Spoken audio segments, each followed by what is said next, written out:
સારું, ઇલેક્ટ્રોન અનુરાગી પ્રક્રિયાનો અર્થ આપણે જાણીએ છીએ. એવી રાસાયણિક પ્રક્રિયા કે જેમાં કોણ ભાગ લેતું હોય? ઇલેક્ટ્રોન અનુરાગી ભાગ લેતો હોય પ્રક્રિયક તરીકે. કોને કહેવાય ઇલેક્ટ્રોન અનુરાગી? જેને ઇલેક્ટ્રોન પ્રત્યે અનુરાગ છે, એટલે કે તેના પર કાં તો ધન વીજભાર છે અથવા તો ઇલેક્ટ્રોનની ઉણપ ધરાવતી કોઈ પણ સ્પીસી છે. તો એ જ્યારે પ્રક્રિયક તરીકે ભાગ લે એવી પ્રક્રિયાને આપણે ઇલેક્ટ્રોન અનુરાગી પ્રક્રિયા કહીએ છીએ. ખાસ કરીને જ્યાં બેન્ઝીન વલય આવે છે એ વલય ઉપર આવા ઇલેક્ટ્રોન અનુરાગી એટેક કરી શકે. શું કામે? આપણે આણ્વીય કક્ષકવાદ મુજબ જાણીએ છીએ કે બેન્ઝીન વલય ઉપર નીચે પાઈ ઇલેક્ટ્રોનનું વાદળ હોય છે અને એના પ્રત્યે આ ઇલેક્ટ્રોન અનુરાગી આકર્ષાઈ શકે. તો બેન્ઝાલ્ડિહાઇડ લઈએ દાખલા તરીકે, તો બેન્ઝાલ્ડિહાઇડમાં જો બેન્ઝીન વલય તો આવે જ છે. એનો અર્થ એમ થયો કે આ ઇલેક્ટ્રોન અનુરાગી પ્રક્રિયા આપી શકે. સમજવાનું એ છે કે બેન્ઝાલ્ડિહાઇડમાં બેન્ઝીન રિંગ ઉપર કોણ જોડાયેલો છે? CHO સમૂહ જોડાયેલો, આલ્ડિહાઇડ સમૂહ જોડાયેલો છે. આ આલ્ડિહાઇડ સમૂહ એ ઇલેક્ટ્રોન અનુરાગીના એટેકને સરળ બનાવશે કે એના માટે મુશ્કેલી ઊભી કરશે, એ મહત્વનો છે. તમે મને કહી શકો કે ઇલેક્ટ્રોન અનુરાગી છે કોઈ પણ, આનો એટેક બેન્ઝીન વલય ઉપર કયા સંજોગોમાં સરળ બને અને કયા સંજોગોમાં મુશ્કેલ બને?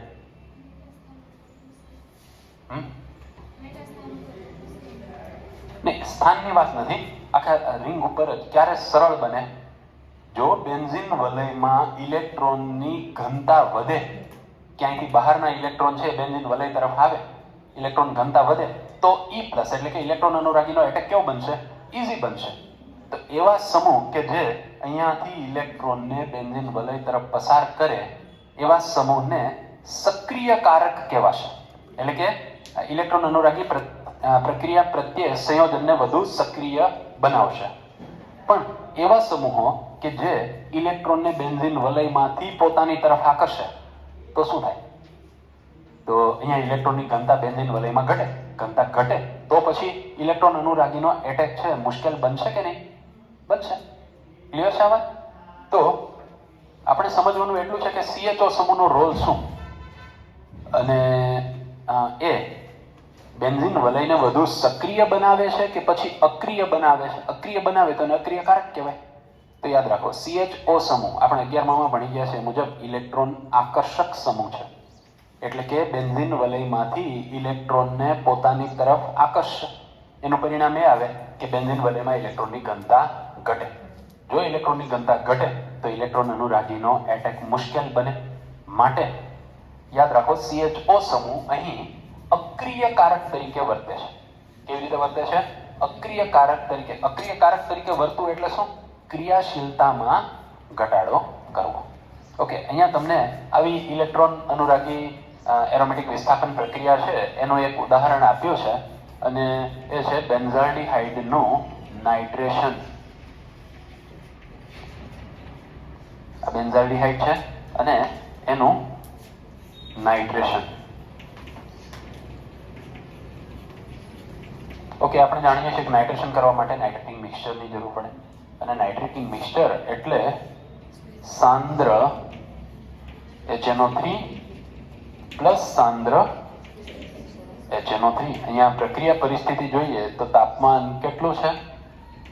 273 થી 283 એવું આપ્યું છે. 283 કેલ્વિન. હા, ઓકે, HNO3 લખાઈ ગયું. H2SO4. ઓકે, તો અહીંયા આ CHO આકર્ષક સમૂહ, અને આપણે જાણીએ છીએ કે જ્યારે બેન્ઝીન વલય સાથે ઇલેક્ટ્રોન આકર્ષક સમૂહ જોડાયેલો હોય ત્યારે તે હંમેશા મેટા સ્થાન નિર્દેશક અસર ધરાવતો પ્રેરક સમૂહ હોય છે. એટલે નવો આવનાર સમૂહ કોણ? NO2 એ મેટા સ્થાનમાં જોડાશે અને બનાવશે મેટાનાઇટ્રો બેન્ઝાલ્ડિહાઇડ. ક્લિયર છે? ઓકે, હવે કોયડો 12.4 સોરી લખાણ સંબંધિત પ્રશ્ન છે 12.4. એમાં આપણે શું કરવાનું છે? કેટલાક સંયોજનો આપ્યા છે અને એને કેન્દ્ર અનુરાગી યોગશીલ પ્રક્રિયા પ્રત્યે પ્રતિક્રિયાત્મકતાના ચડતા ક્રમમાં ગોઠવવાના છે. એમાં એક છે ઇથેનોલ CH3CHO. હું અહીંયા કાર્બોનિલ સમૂહ લખું છું અને આ રીતે બંધારણ દર્શાવું છું કાર્બોનિલ સમૂહ સાથે, જેથી કરીને આપણને જવાબ લખવામાં સરળતા રહે. પ્રોપેનાલ તો C double bond O, CH3CH2 CHO. પછી પ્રોપેનોન એટલે C double bond O, CH3CH3 અને બ્યુટેનોન એટલે C ડબલ બોન્ડ O, અહીંયા CH3 અને અહીંયા CH3CH2. કઈ પ્રક્રિયા છે? કેન્દ્રાનુરાગી યોગશીલ પ્રક્રિયા. કેન્દ્રાનુરાગી એને હું દર્શાવું શેના વડે? NU વડે. અરુણિત ભારિત છે અથવા તેની પાસે વધારાનું ઇલેક્ટ્રોન યુગ્મ છે. આને શું કરવાનું છે? એટેક કરવાનું છે. કોના ઉપર એટેક કરશે? ધનભારિત કાર્બન ઉપર. એટલે કે આને આવી રીતે આ બધા જે ધનભારિત કાર્બન હશે એના પર એટેક કરવાનો થાય. બસ સમજાવવાનું માત્ર એટલું છે કે આપણે એવું કોના માટે કહી શકીએ કે અહીંયા એકદમ સરળતાથી એટેક થશે, અહીંયા મુશ્કેલીથી થશે? એના માટે જોવાનું શું આપણે? અવકાશીય અવરોધક અસર જોઈશું ને. તો વિચારો, આ બંને સંયોજનો એ આલ્ડીહાઇડ સંયોજનો છે અને આ બંને કીટોન સંયોજનો છે. કીટોનમાં તો કાર્બોનિલ સમૂહ સાથે બંને બાજુએ આલ્કાઇલ કે એરાઇલ કે એવું જોડાયેલું હશે, ત્યારે બંને આલ્ડીહાઇડમાં એક એક હાઇડ્રોજન તો છે જ. એનો અર્થ એમ થયો કે આ બંનેમાં અવકાશી અવરોધ ઓછો છે. ઓકે, અહીંયા મિથાઇલ સમૂહ છે અને અહીંયા તો મોટો ઇથાઇલ સમૂહ છે. તો પ્રતિક્રિયાત્મકતાના ચડતા ક્રમમાં ગોઠવો એટલે સૌથી પહેલું સંયોજન તમારે એ લખવાનું છે જેની પ્રતિક્રિયાત્મકતા સૌથી ઓછી હોય. તો આ બધામાં ઓછી હોય એવો પહેલો નંબર કોનો આવશે? બ્યુટેનોનનો. બીજા નંબરે કોણ આવશે? પ્રોપેનોન. ત્રીજા નંબરે કોણ આવશે? પ્રોપેનાલ. અને ચોથા નંબરે ઇથેનોલ. તો બસ આ ચડતા ક્રમમાં થઈ ગયું. આપણે આમ લખી શકીએ 1, પછી અહીંયા 2, 3 અને 4. 4ની પ્રતિક્રિયાત્મકતા સૌથી વધુ એમ કહી શકાય. ક્લિયર છે આ વાત? ઓકે, એવી રીતે અહીંયા તમને કેટલાક એરોમેટિક સંયોજનો આપેલા છે એ જોઈએ. પહેલું છે બેન્ઝાલ્ડિહાઇડ. આને હું આમ લખી શકું C ડબલ બોન્ડ O અને અહીંયા H. પછી એવી રીતે પેરાટોલ્યુઆલ્ડિહાઇડ. પેરાટોલ્યુઆલ્ડિહાઇડ એટલે અહીંયા CH3, બાકી તો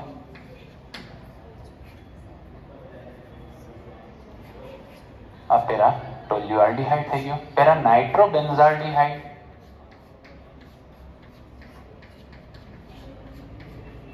આ CHO અને અહીંયા પેરા સ્થાનમાં શું? નાઇટ્રો સમૂહ છે. પછી એસિટોફિનોન.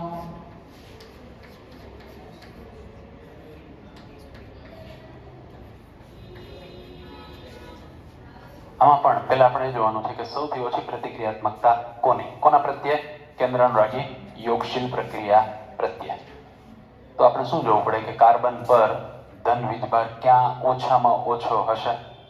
તો વિચાર કરો, આ છે બેન્ઝાલ્ડિહાઇડ, પછી આ છે પેરાટોલ્યુઆલ્ડિહાઇડ, પેરાનાઇટ્રોબેન્ઝાલ્ડિહાઇડ અને આ છે એસિટોફિનોન. સૌથી ઓછી પ્રતિક્રિયાત્મકતા જ્યાં કાર્બન પરનો ધન વીજભાર સૌથી ઓછો હશે. તો જો આની અંદર આ બેન્ઝીન વલયમાં નાઇટ્રો સમૂહ છે. એ તમને ખબર છે કે નાઇટ્રો સમૂહ ઇલેક્ટ્રોન આકર્ષક સમૂહ છે. કેવો છે?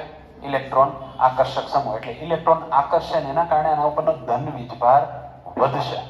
શું થશે? ધન વીજભારમાં વધારો થશે. ધન વીજભાર વધે તો કેન્દ્રાનુરાગીનો એટેક છે ઈઝી બને કે નહીં? એટલે અહીંયા એકદમ ઈઝી બનશે. તો પેરાનાઇટ્રોબેન્ઝાલ્ડિહાઇડ છે એ 4 નંબર ઉપર આવશે. સૌથી વધુ પ્રતિક્રિયાત્મકતા આની જોવા મળશે. એસિટોફિનોન અને આ છે પેરાટોલ્યુઆલ્ડિહાઇડ. આપણે જોવાનું છે કાર્બનના ધન વીજભારમાં વધારો થાય છે કે નહીં. હવે આ બેમાંથી કાર્બન પર ધન વીજભાર કોની અંદર વધારે હશે? તો સ્વાભાવિક છે કે આલ્ડિહાઇડમાં વધારે હોય, કીટોનમાં ઓછો હોય. તો એનો અર્થ એમ કે અહીંયા ધન વીજભાર પ્રમાણમાં વધુ, એટલે આની પ્રતિક્રિયા આના કરતા ઓછી પણ બાકીના બે કરતા વધારે. હવે શું વધ્યો? એક એસિટોફિનોન અને એક છે પેરાટોલ્યુઆલ્ડિહાઇડ. આલ્ડીહાઇડ. તો આ કીટોન છે અને આ શું છે? આલ્ડીહાઇડ છે. ઓકે, અહીંયાથી આ મિથાઇલ સમૂહ છે એ ઇલેક્ટ્રોન પસાર કરે છે. કોના તરફ? બેન્ઝીન વલય તરફ ને અલ્ટિમેટલી કાર્બન તરફ એ પસાર કરશે. જ્યારે આની અંદર એવું કંઈ નથી, પણ અહીંયા મિથાઇલ સમૂહ છે એની હાજરી છે. તો આલ્ડીહાઇડ છે ને એની પ્રતિક્રિયાત્મકતા કીટોન કરતા વધશે. એટલે હવે નંબર આનો 2 અને આનો નંબર 1. ઓકે, બંધ કરી દો. પ્રતિક્રિયાત્મકતા સૌથી વધારે કોની હશે? તો જેની અંદર કાર્બન ઉપરનો ધન વીજભાર કેવો મહત્તમ હશે ત્યાં પ્રતિક્રિયાત્મકતા સૌથી વધારે જોવા મળશે. તો આપણે સૌથી વધારે પ્રતિક્રિયાત્મકતા ધરાવતું સંયોજન લઈએ એમાં આવશે પેરા નાઇટ્રો બેન્ઝાલ્ડીહાઇડ. શું કામે? આ ત્રણેય આલ્ડીહાઇડ છે અને આ એક કીટોન છે. કીટોનની પ્રતિક્રિયાત્મકતા આલ્ડીહાઇડ કરતા ઓછી. પેરા નાઇટ્રો બેન્ઝાલ્ડીહાઇડ છે એમાં નાઇટ્રો સમૂહ છે કેવો છે? ઇલેક્ટ્રોન આકર્ષક સમૂહ. એના પરિણામે કાર્બન ઉપરનો ધન વીજભાર વધશે. એટલે સૌથી ઇઝીલી પ્રક્રિયા આ આપશે પેરા નાઇટ્રો બેન્ઝાલ્ડીહાઇડ. ઓકે, ત્યાર પછી આપણે બીજા ક્રમે જોઈએ બેન્ઝાલ્ડીહાઇડ. આ બેન્ઝીન રિંગ ઉપર CHO સમૂહ. અહીંયા આની પ્રતિક્રિયાત્મકતા થોડી ઓછી છે. એનું કારણ શું? કારણ કે પેરા સમૂહમાં ઇલેક્ટ્રોન દાતા સમૂહ છે અને દાતા સમૂહ છે માટે આનો ધન વીજભાર છે ને એ થોડો ઘટશે. એટલે ત્યાં એટેક મુશ્કેલ બનશે અને સૌથી મુશ્કેલ ક્યાં બને? કીટોનમાં. કારણ કે એમાં તો એક આલ્કાઇલ અને બીજો કયો સમૂહ છે? એરાઇલ સમૂહ જોડાયેલો છે માટે. સારું, અહીંયા કોયડો 12.5 છે એમાં નિપજોનું અનુમાન આપણે કરવાનું છે. તો પહેલી પ્રક્રિયા જોઈએ. આ સંયોજન એ કાર્બોનિલ સંયોજન. કાર્બોનિલ સંયોજનમાં શું છે? કીટોન. કીટોનની પ્રક્રિયા કોની સાથે થાય છે? હાઇડ્રોક્સિલ એમાઇન સાથે. એટલે યાદ કરો, આપણે એમોનિયા અને તેના વ્યુત્પન્નો સાથેની પ્રક્રિયા જોઈ ગયા છીએ. તો અહીંયાથી આ 2 હાઇડ્રોજન અને 1 ઓક્સિજન એમ પાણીનો અણુ દૂર થશે અને નિપજ આપણને આવી મળશે.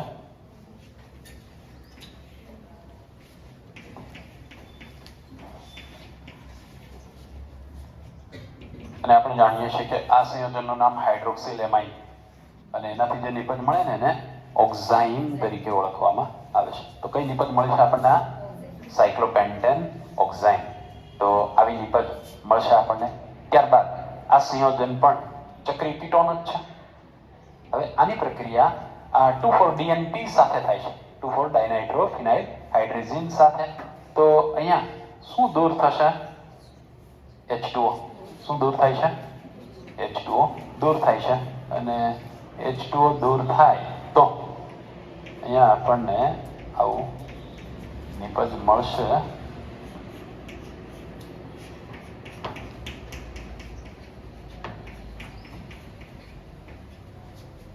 તો જે નિપજ મળે છે ને એને 2,4-ડાયનાઇટ્રોફિનાઇલ હાઇડ્રેઝોન કહીશું. શું કહેવાય છે?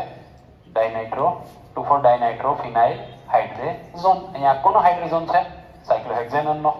સાયક્લોહેક્ઝેનોન હતો એમાંથી બન્યું એટલે સાયક્લોહેક્ઝેન 2,4-ડાયનાઇટ્રોફિનાઇલ હાઇડ્રેઝોન એવી નિપજ પ્રાપ્ત થશે.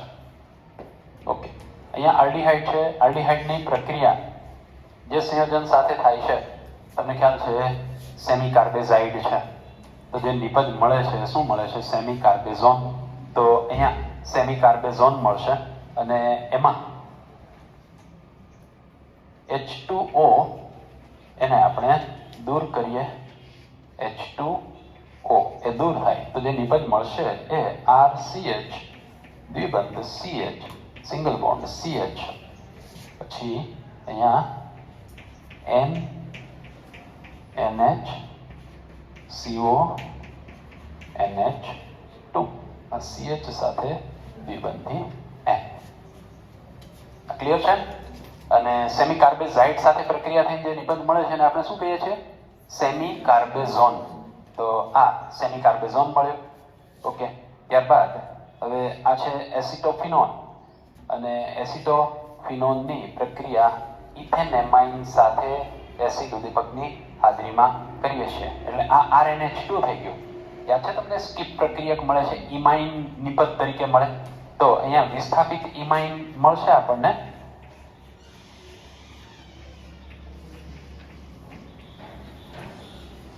અને આ CH3 ને ઉપર લખી નાખું છું દ્વિબંધી NCH2CH3. આ વિસ્થાપિત ઇમાઇન તરીકે ઓળખાય છે.